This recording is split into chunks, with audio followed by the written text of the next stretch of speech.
Let's get to the bottom line of why there was no announcement regarding the GREET model at Commodity Classic last week. And then let's do a news roundup. Appropriations bills, farm bills, Super Tuesday, another animal rights issue headed for California ballots. We got a lot of ground to cover.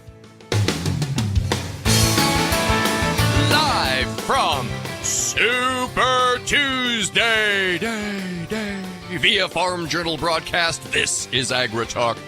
This morning we'll begin with a conversation with Emily Skor from Growth Energy. Then it's a full download from Pro Farmer Policy OG Jim Wiesemeyer. Directly following the news, Karen Bonert from Farm Journal's Milk. I'm handsome newsman Davis Michelson. Now, here's your beloved host, Chip Flory. All right, Davis. Hey, thank you so much. And welcome to AgriTalk on this Tuesday morning. Glad that you are with us and gonna settle in, spend a little bit of time with us because we've got some really, really interesting conversations coming your way. Kick it off with Karen Bonert and what's going on in the high plains of Texas with the expansion of dairy production down there. And then Emily Skor, the CEO of Growth Energy. Davis, there were more people left scratching their head last week at Commodity Classic about why in the world didn't USDA Secretary Tom Vilsack, why in the world didn't EPA Administrator Michael Regan? They had a great opportunity. Why didn't we see some kind of an announcement on finalizing the adjustments to the GREET model and clearing a path for corn-based ethanol into the sustainable aviation fuel market? We're going to, we'll start there with Emily. Why didn't we get the announcement? Well, yeah, but then there's all kinds of speculation behind that then. Oh, man. Okay. Because if there's one thing, that is foreign to us, it's, difficult to understand policy on biofuels. This is something different. Right. Yeah. It's yeah. always so clear. I think this happens every day. Every day. Yeah. Here we are taking another shot of ethanol, trying to figure out exactly what's going on in the biofuels markets. And I'm doing my part.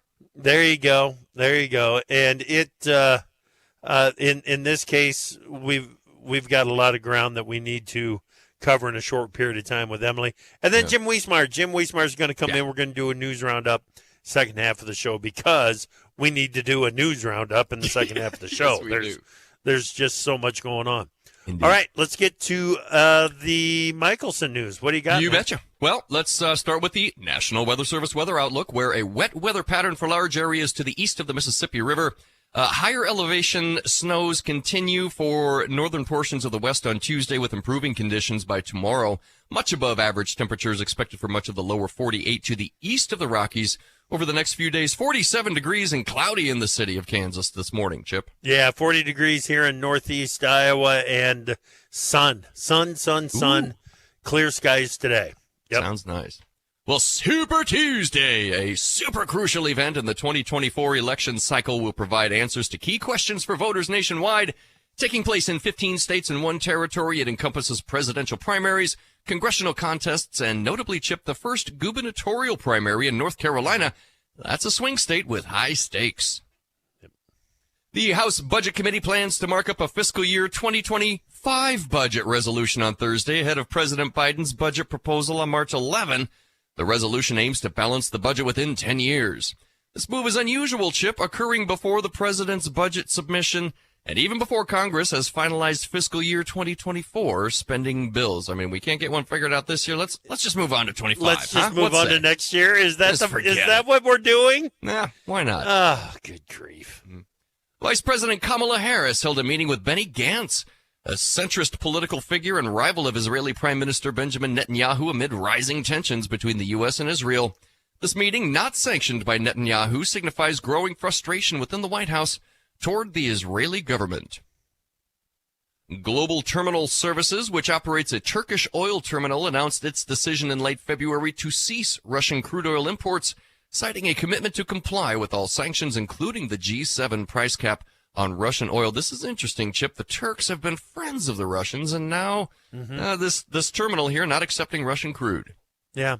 The geopolitical side of the global crude market is one that is difficult to understand. Is the domestic biofuels policy market.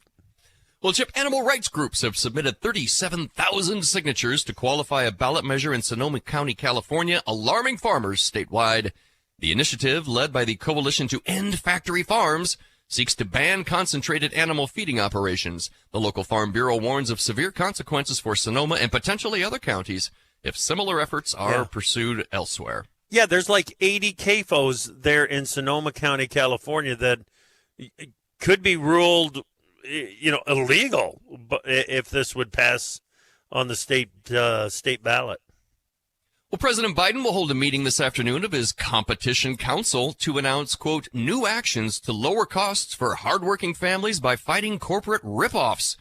Biden is launching a pricing strike force led by the DOJ and the FTC to tackle unfair and illegal pricing practices across various sectors, including food and groceries. It's not the economy, Chip. Somebody's just charging too much for stuff. Yeah. Yeah, he said, "Oh, we're not getting as many Doritos in a bag as we used to." That's what it's about. Right. The Girl Scout cookies are thinner this year, too. Have you noticed this? Did you get your Girl Scout cookies? Yeah, shrinkflation hits the Girl Scouts as well. Wow. Don't get me started. Wow. Let's get to Karen. Okay, let's do it. Thank you so much, Davis. Let's bring in Karen Bonert, editor of Farm Journal's Milk. Good morning, Karen. Hi, Chip. All right, so you are making a trip down to the high plains of Texas. What are you learning? Well, really, we're going to talk about the market. The session at the High Plains Dairy Conference is just starting. We're going to learn more about the market outlook, which, of course, Chip, everybody's ears are perked up. What will it take to boost milk price? Krista Harden with the U.S. DEC will talk about exports. And, it's not like they're terrible, but they're not great. So I'm going to find it very interesting to see what she has to say. What do experts have in store for 2024? But I think what producers are really doing well, especially in this part of the country, is honing in on alternative profit sources, whether it's beef on dairy or carbon, because they know what it takes to generate extra profit to help their dairies run. Another thing I thought was interesting, Chip, is the census report showed that 65% of our nation herds live on 1,000+ cow operations. But you come down to the high plains, you come down here in Amarillo, and 1,000 or even 3,000 cow dairy is small.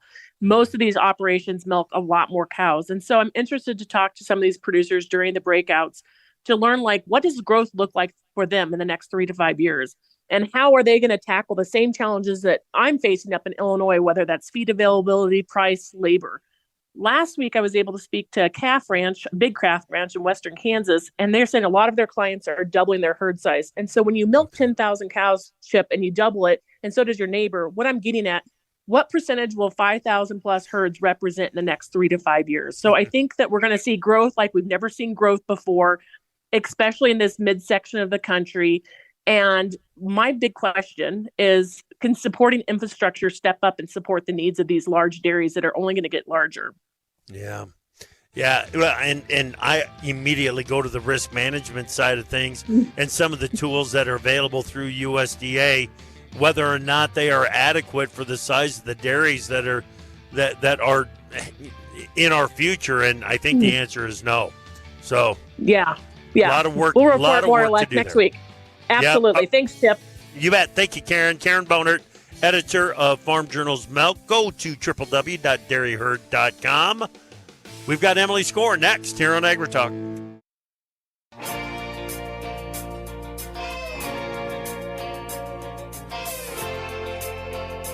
The chickens have come home to roost. Find out whose fence they're perched on today on AgriTalk.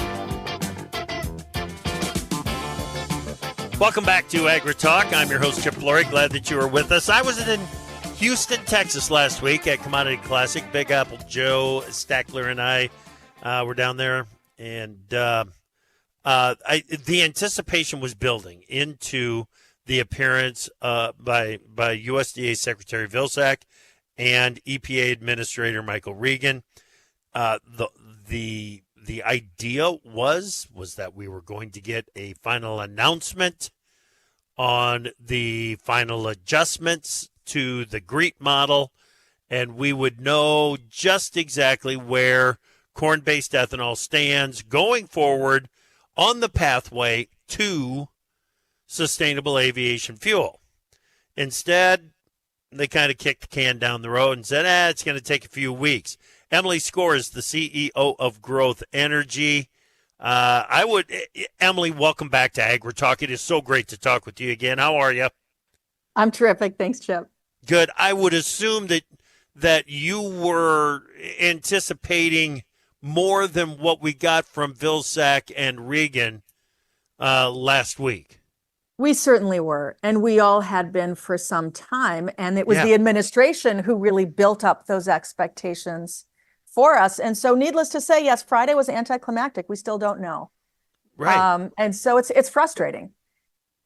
Why? Why don't we know on this? I know what Vilsack said. We're going to take a few more weeks so that we get this exactly right. Well, you've had a few weeks to get it exactly right in front of your self-imposed deadline of March 1. As a matter of fact, Emily, this was one of those deadlines where they said, listen, we'll get it to you by March 1. That was the original thought.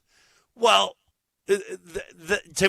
that indicates that, okay, the decision is made. They're just looking for the right time to do it. And we don't get it. I share your frustration, and I will say, having been involved in many of these conversations with all of these agencies, part of the interagency working group, I will be optimistic, and I will take Secretary Vilsack at his word, because that's what we have seen too. They need more time to educate Department of Treasury, Department of Energy on agriculture. It's very hard to understand just how much they need to understand when a farmer makes these adjustments and starts, using cover crops or no-till.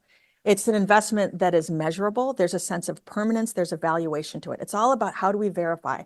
How do we verify? And so I think while we wanted to see everything by March 1st, importantly, they have to get it done right, because there's a right way to do this and a wrong way. And the wrong way means U.S. agriculture sits on the sidelines. So it's high stakes.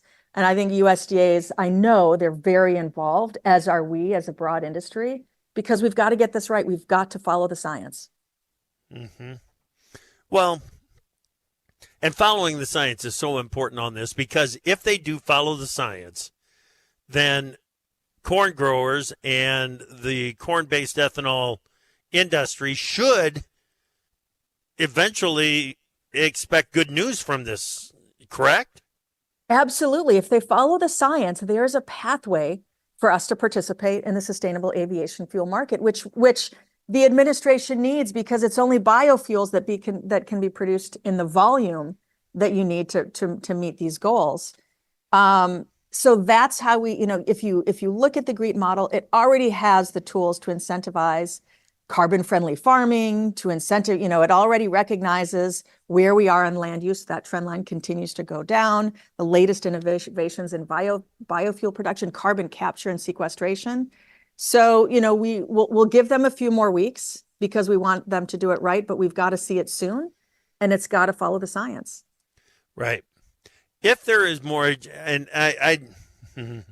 if there's more education that needs to be done to convince those that are in the position to make a decision on the final adjustments to the GREET model, if there is more education that needs to be done, that suggests to me that they are not convinced that corn-based ethanol should be a feedstock for SAF.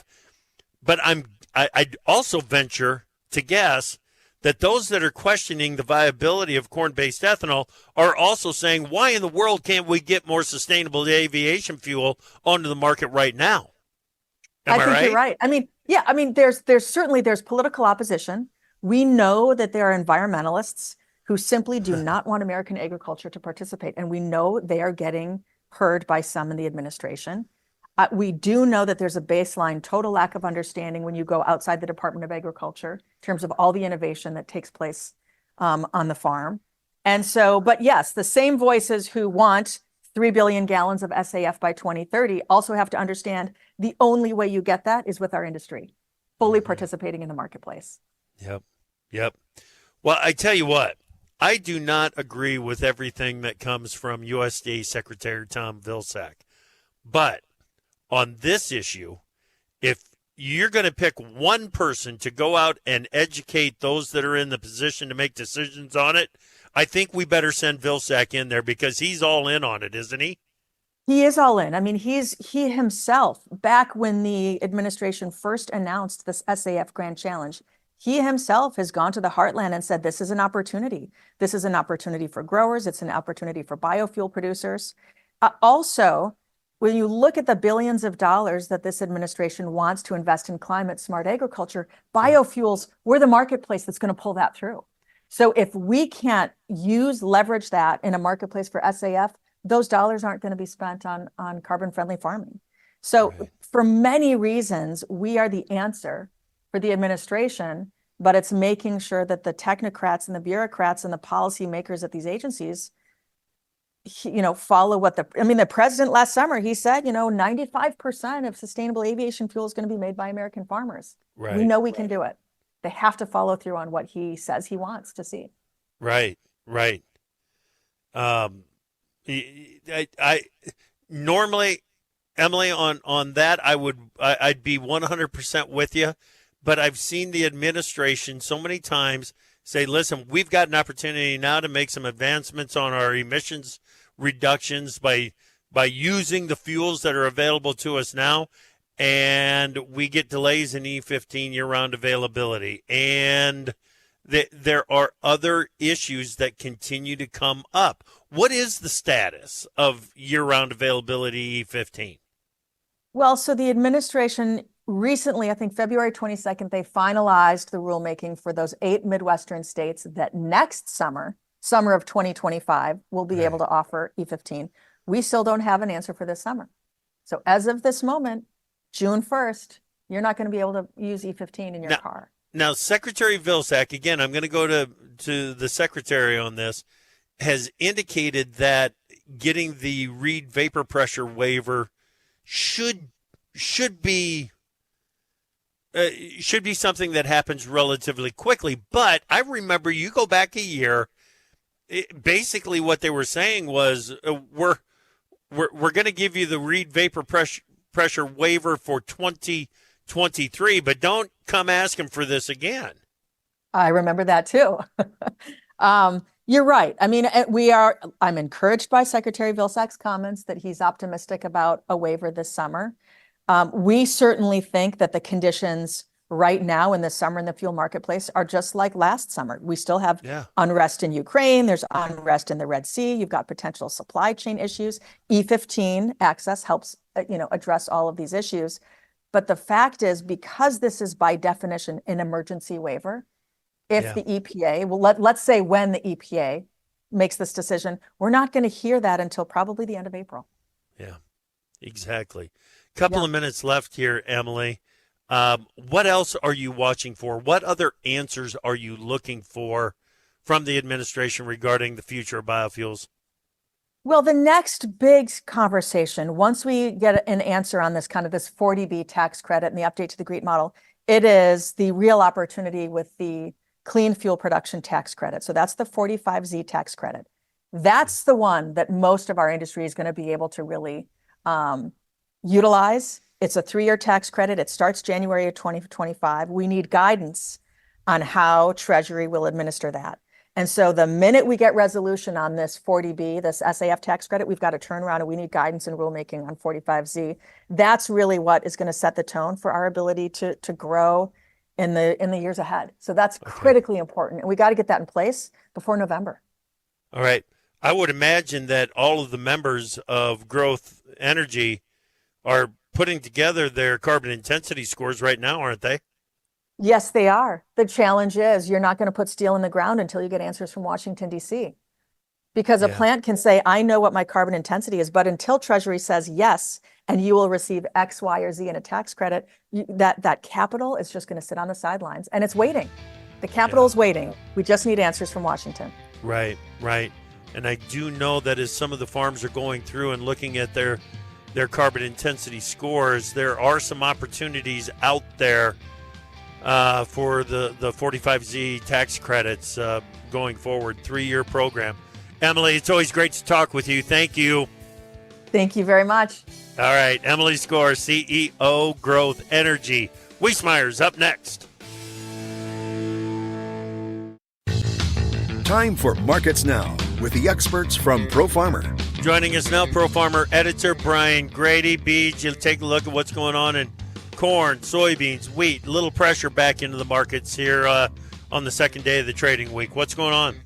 Yeah, so wheat futures, SRW contracts, double-digit losses, HRW contracts around a dime lower, and spring wheat isn't too far behind that. So we're seeing selling pressure there, fresh contract lows in some of those contracts, and just kind of a technical-based sell-off going on in the wheat market right now. That's having an impact on corn, which is taken back a good portion of Monday's corrective gains that we saw, and just kind of the corrective rebound off of the recent lows is kind of stalled out in the corn market at the moment. Soybeans, they've come well off their earlier lows, but still favoring the downside a little bit here at mid-morning with about a penny losses in most contracts. All right, soybean oil fracts, they just barely higher, and soybean meal just barely lower at this point too. Take us over to the livestock trade, a turnaround in the cattle complex. Yeah, so we had some notable losses in both live cattle and feeders yesterday. Didn't finish well at all. Low range closes. Getting back a little bit of that today, just a modestly firmer tone. And I think that the live cattle market in particular is setting up for what's likely to be extended cash negotiations again this week. And so just, modest corrective gains at this point coming off of yesterday's losses. The hog market front end is facing some heavy pressure. Traders continue to take premium out of the front month April contract. Despite seasonally rising cash market, the index has really slowed its gains of late. Got it. All right, Brian, thanks, buddy. That is ProFarmer editor Brian Grady on Markets Now.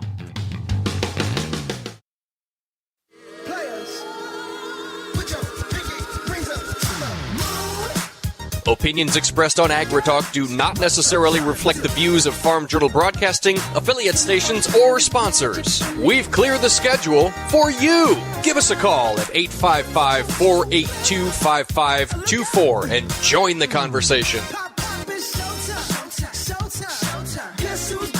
Welcome back to AgriTalk. I'm Chip. Glad you're with us. Jim Wiesemeyer, ProFarmer policy analyst. It's been a little bit too long. How you doing, buddy? Pretty good, Chip. What's up? Well, there's a lot of things going on, including that conversation that we just had with Growth Energy CEO Emily Skor. This whole fiasco around last Friday's non-announcement that final decisions had been made on the final adjustments to the GREET model for corn-based ethanol's pathway to SAF. Dude. It just feels like game playing, doesn't it?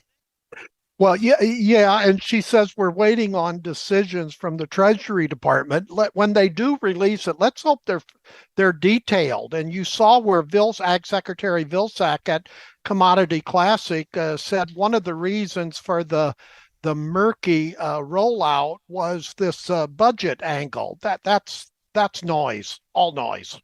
Yeah. So what kind of clarity are you looking for on this? What waters still need to be filtered on this? Well, you want to see if they give examples of practices. As I've written, Chip, I think this is their version of stick and then carrot.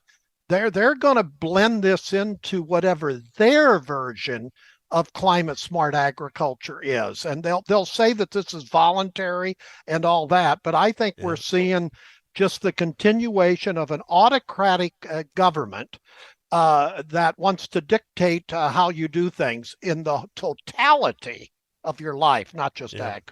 Yeah, but the totality is exactly right, sir, and we need to keep calling it out. I want to see. I'll be fair. I want to see. Okay, what's the game plan here, and how do the farm groups? What does Farm Bureau say about this? What do the corn growers say about this? I'm going to let them, do the judgment of it to see whether or not it's fair and voluntary.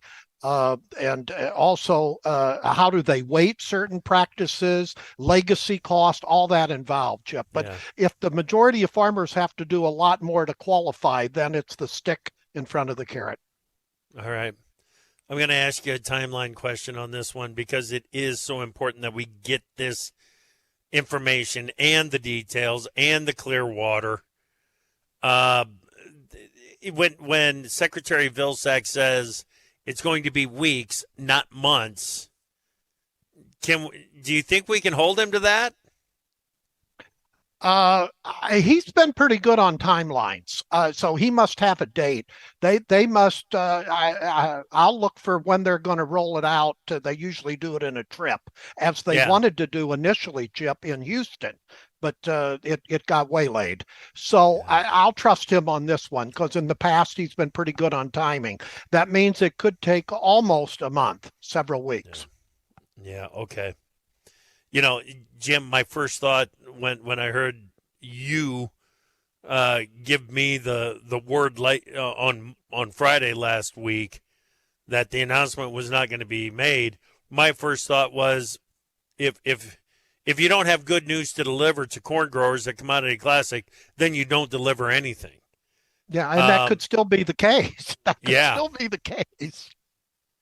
Yeah, we can't forget that no matter how good of a job of educating Secretary Vilsack might be doing on the issue, there are still those that won't be able to see. They'll stand there, Jim, and they will say, we need 3 billion gallons of SAF by 2030. No matter what it takes to get there, we got to get there. Oh, except let's not do it with corn-based ethanol. I can see that happening, dude. Yeah, these are the hoops that you have to go through. Now, notice today, yesterday it was actually, the American Soybean Association put out an assessment that shows that how they can comply with some of these the GREET model updates, hopefully. And they had a study done for them, so I would behoove the listeners to go through that. Okay, very good, very good. Tell me about the situation with the appropriations bills. Is there a plan in place?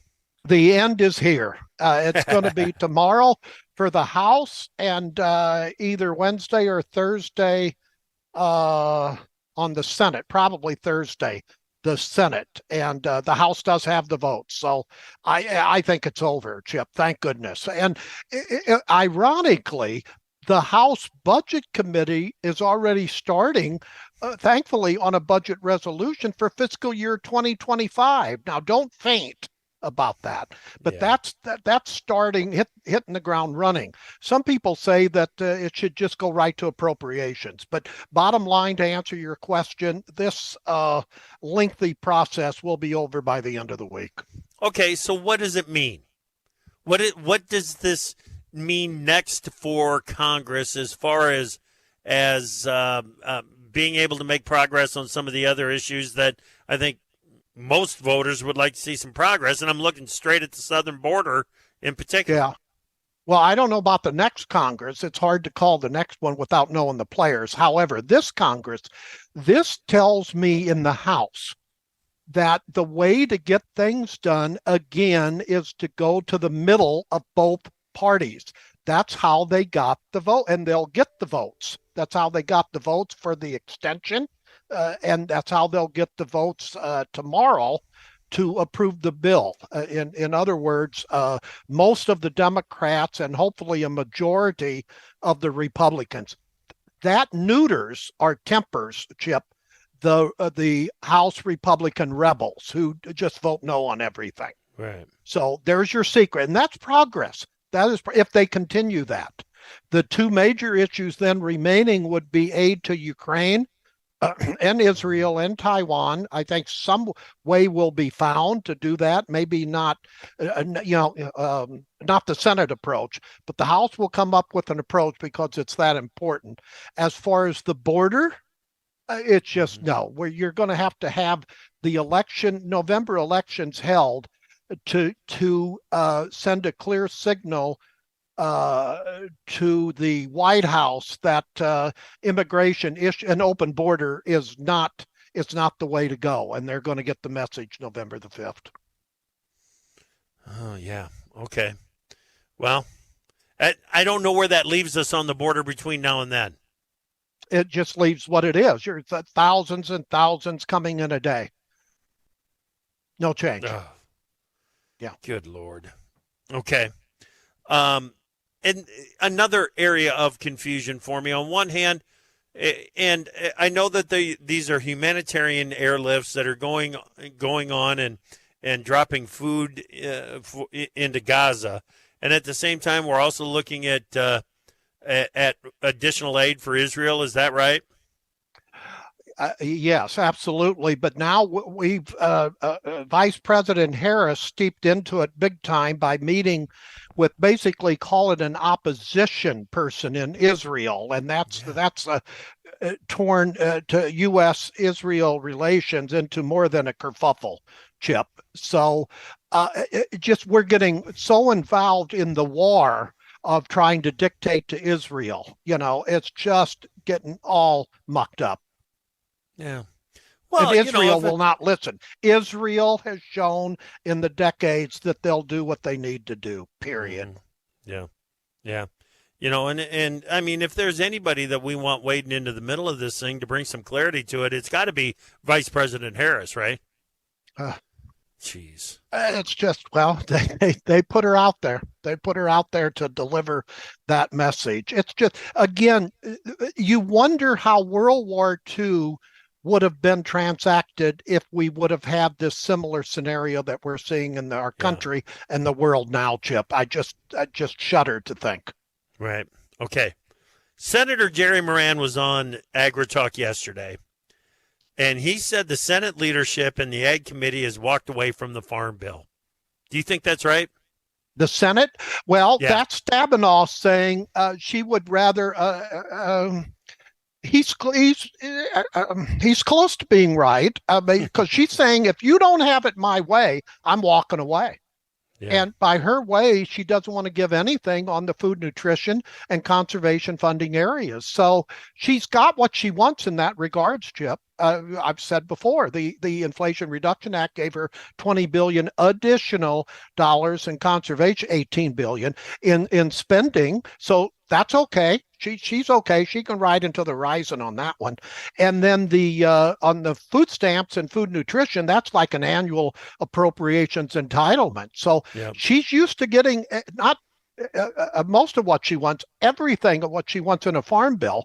And she has a more formidable ranking member this time called John Bozeman, who has put a line in the sand saying, you better increase those reference prices. If not, we're not going to support a bill. And that's where we're at. So we're going to have to wait until 2025. Yeah. The frustration that we heard from Senator Moran yesterday, I think, has got to be replicated many times over in the Senate on both sides of the aisle, isn't it? Yeah. And the only thing that can change Congress is a message on prices, Chip. And if you were to go down to maybe the lows of the lows, December corn at $3.50, $10.50 for soybeans, then you're going to have a different awakening in Congress in this town. It's always a snapshot, isn't it?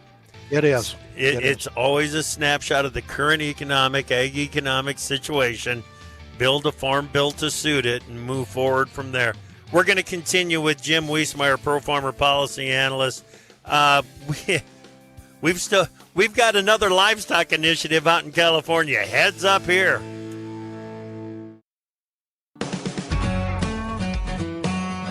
In the morning, you're coffeeed up and you're thinking.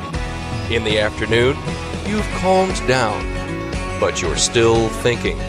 We're here all day. AgriTalk. Welcome back to AgriTalk. We're in the middle of a conversation with Jim Wiesemeyer, Pro Farmer Policy Analyst. Just kind of doing a news roundup, and we're going to have to do a quick round here in this final segment, Jim. Let's start with what's going on out in Sonoma County, California. There's There are 37,000 that have signed a petition to put another initiative on the ballot. What is it? And they needed less than 20,000, Chip. And it's being led by Coalition to End Factory Farms. That says it all. They want to ban concentrated animal feeding operations, those efficient operations. Yep. And 50 to 60 ag operations in Sonoma County would be impacted, and they'll face closure or major operational changes. And the local farm bureau out there is warning of severe consequences and potentially other counties. Now, if this has shades of Prop 12, that's exactly correct. So watch it. Yeah. This feels to me like if it passes in Sonoma County, then it goes statewide, then it becomes another, we're going to tell Iowa hog producers how to produce their hogs. Yeah, I think so. This is why I have to get 3 or 4 good California monitoring services in order to watch that state because of what they do. Yeah. Yep. The organizations might have been a little bit slow jumping on Prop 12. Here's the warning. It's happening again. Yes. Let's get on this. Yeah, quickly. Quicker than they did on Prop 12.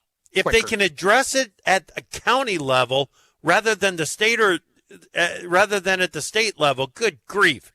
Bingo. Bingo. I would think that it would be a whole lot easier to manage going forward. Okay. Agree. China is stockpiling grains again, and they've got a budget for it. What in the world is happening? That tells you what they're worried about. He's worried about Xi Jinping, their leader. Their economy is not going so well, Chip, and they have a GDP, gross domestic product target of around 5%. Most people say it'll really be a lot lower than that. So he's got to make sure he has food security, and to get that is to stockpile grains and edible oils. He could also be setting up for some things that they might want to do in the year or years ahead, Chip, if you follow me. The Taiwan issue, to build those stocks so he'll have the availability of supplies when he needs them. I'd watch this one. Yeah, just in case all of a sudden they make a move on Taiwan and exporting countries don't want to do business with them. They'll have their stockpiles in place so that they can continue to move forward. It's lots of things up in the air. The property crisis in China, Jim, that's one thing that just fascinates me because it affects such a huge percentage of the population there.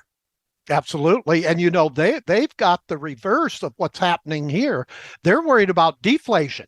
And that's why they want to increase domestic demand within China. So we've got some hiccups in China that we're going to have to go through. Now, I think I kind of mini root for U.S.-China's economy because, at least in the short term, that's good for world agriculture because of their importing needs. But they've got a whole series of problems. Domestic demand is down, deflation, property crisis, demographic shifts. They're losing population. And their stock market is not robust at all. So, China's not the rising, quote, star that a lot of people think. Right. Okay. What do you want to hear from President Biden on Thursday night in the State of the Union address? I want him not to blame people, to look forward, to say, this is why I want to be reelected rather than pointing fingers. But I think you're going to see and hear a lot of pointing fingers that they come at the food industry. The reducing the size of packages, just these things that drive a lot of people crazy, of how they have to adjust to rising prices. So I don't think he's going to change. We'll hear. I want to see what he says relative to the border. He'll probably blame the Republicans for not going, the House Republicans for not passing what the Senate came up with. Right. Hope I'm wrong. Right. The size of the package, he calls it shrinkflation, and it is. It is. But the Biden administration is treating the phrase shrinkflation. Davis and I were talking about this the other day. They're treating shrinkflation like it's a term they coined.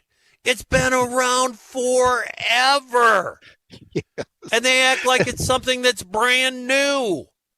Actually, in the early days of this administration, if I recall correctly, they wanted the food industry to have smaller sizes in restaurants so people wouldn't eat as much, Chip. So they're not following through on that one. No. The only reason why I'm not heavier than I am is I eat Tavala meals a lot more, and they have reduced sizes. They don't have those big porterhouse steaks that I get when I go out to eat at a restaurant. So it does have some positives to it, by the way.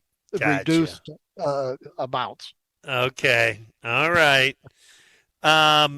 Senate Minority Leader McConnell says that he doesn't want the job anymore. Who's at the front of the line to get the job? Well, John Thune, and that would be good for agriculture because he knows agriculture has a very good South Dakota, very good staff, by the way. I think he's the front runner, but Trump is wanting Steve Daines. He's the kingpin behind their Senate races. So watch. I think it'll be the battle between those two. Steve Daines. Yeah. You know, John Thune is one that I've been watching for a long time and kind of waiting for his move to grab hold of some power in the Senate. The time feels right. Well, he's a gentleman, and he'll listen. He's got all the qualities you want in a leadership. Gotcha. Jim Wiesemeyer, Pro Farmer Policy Analyst. Thank you, buddy. We'll talk to you again Friday. Okay. All right. Thanks for listening this morning. Come back this afternoon. Brian Hoops, Midwest Market Solutions, here on AgriTalk.